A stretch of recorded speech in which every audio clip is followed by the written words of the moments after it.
In this video, I will tell you how to get the average value of current in an AC circuit. Now, when we are connecting a circuit with an AC power, we know that the current passing through this circuit will be different at different point of time.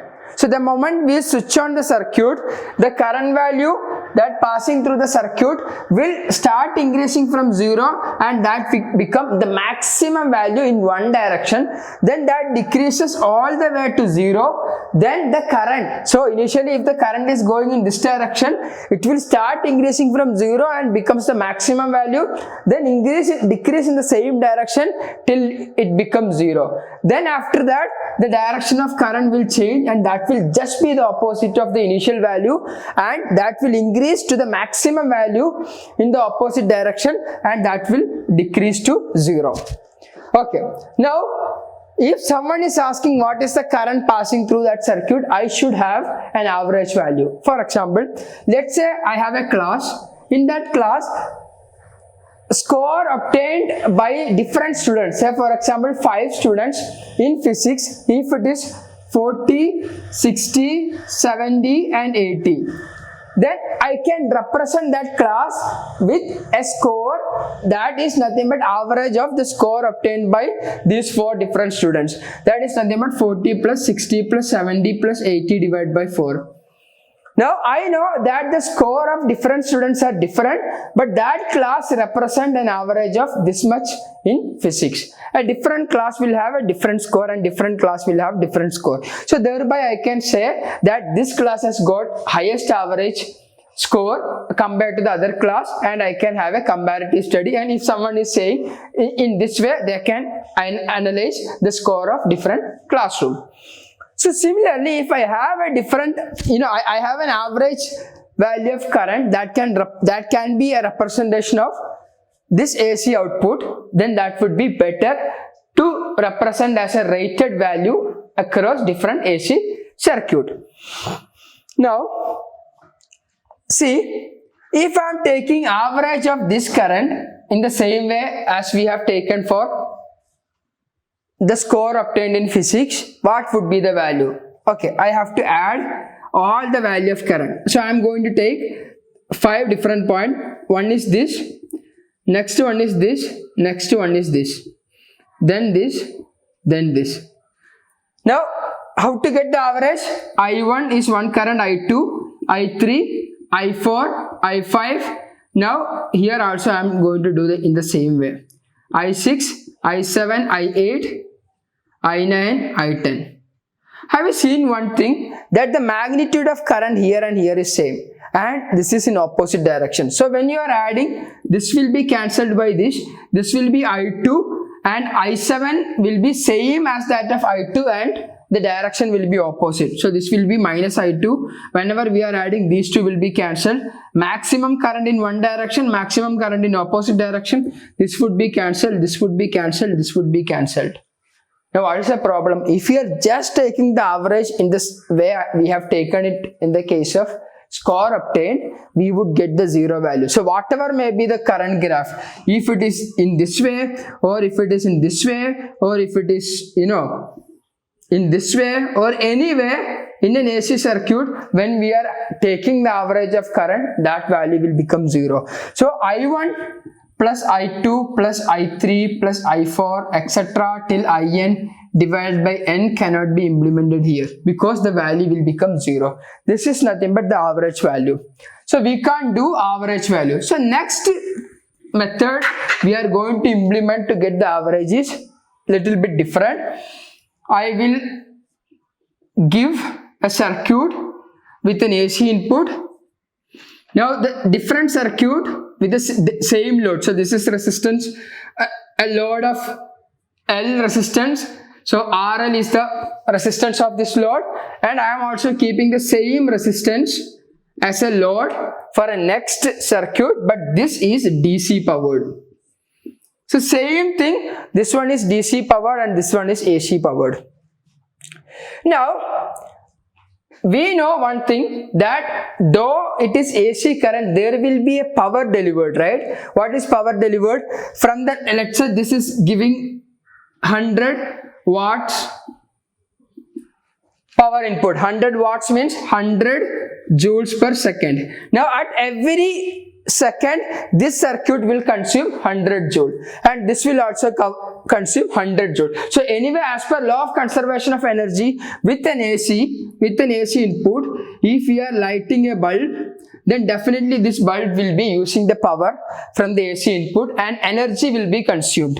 Now I am going to say one thing, that the average value of AC can now be taken as effective value of AC, because average doesn't make any sense here. Average means adding all the values divided by total number of turns. So that will be 0 in this case. So I am going to represent it as effective value of AC. This can also be taken as RMS value, but I will tell you why we are calling it as RMS value. Okay.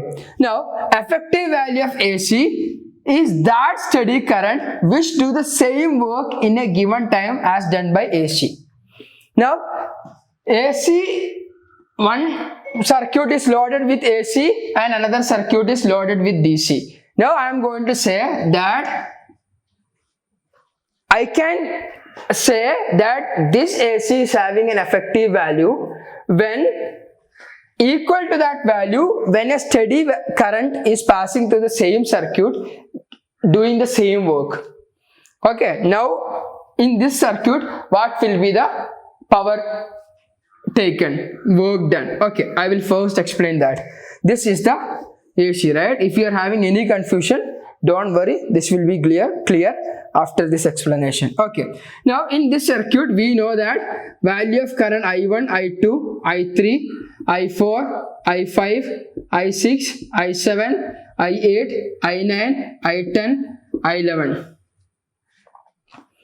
Okay, so these are different currents. Say for example, I am taking only 11 points here and going to find what is the total power consumed by this resistance whenever different value of current is going through it. So different value of current is nothing but AC is going, alternating current is passing through this load, and this load will be consuming certain amount of power, and we know that equation for power is equal to I square RT.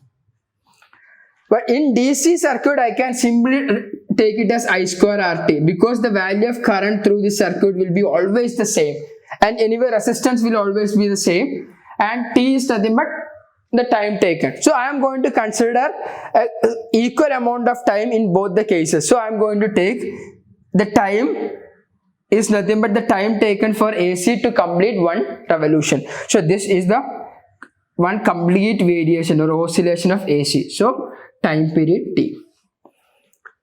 Now in this case I'm going to consider the same amount of time, that will also be capital T, time period. So this is equal to I square R into T. Here T is the time period, because we have to equate both the time in both the experiment. The time considered should be the same. So time is the same, even resistance is the same, and here I is a constant value, here I is different value. Now what will be the total power consumed in this circuit? At I1, when I1 is passing through this, I am going to split this as dt. So there are 11 number of time. See, in between 0 to, see for example, in between 0 to I1, the time considered is dt. Now in between I1 and I2, the time considered is again dt. So basically I have split the total waves into total how many numbers? 1, 2, 3, 4, 5, 6, 7, 8, 9, 10, 11, 12, 13 number of portions. Okay, so this is 1 dt. Now this is next dt in between I1 and I2. This is next dt in between I2 and I3. Next dt in between I3 and I4. Next dt. So different time I have considered. So in the first dt amount of time, current passing is I1. So what is the power consumed there? I1 square R into dt. Now in the next dt it is I2. So I can say adding I2 square R dt. Now in the next dt I3. So I3 square R dt. In the next dt I4. So I4 square r dt. Similarly, we have all the way till I11. So if I am considering I11 plus I11 square r dt. So we got all the values of power consumed in these many interval of time. So 1 dt, 2 dt, 3 dt, and similarly here we have considered 11 terms. So we will make it n number of terms. So more the number of values we are considering, then it will be more accurate. Okay. So now I am going to make a small change in this equation. Instead of 1, 2, 3, 4 till 11, I am going to split into more number of terms, and continuing to that term we will have n square r dt. So instead of splitting the whole time period into 11 number of equal portions, I am now going to consider the total time periods in n number of equal portions. So I can say that the total time period has been now split into n number of portions, that is dt. Now with my previous example, n was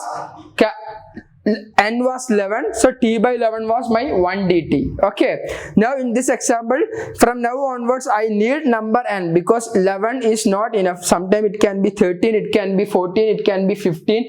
So you know, more number of values we are considering for taking average, the values will be more accurate. Okay, so here this is the modification I have made. Okay, now we will take the common term out. So dt is the common term. So I1 square r plus I2 square r plus etc. plus in square r, and outside we have dt. Okay, now what is dt? dt is nothing but 1 division of nth division, n number of divisions made on t. So t by n is dt. So dt is equal to t by n. So I1 square r plus I2 square r plus I3 square r etc. plus in square r, dt is nothing but t by n. Now as per the definition for effective value of AC, we are going to equate this power with power delivered by a DC circuit with a single value or constant value or steady value of current.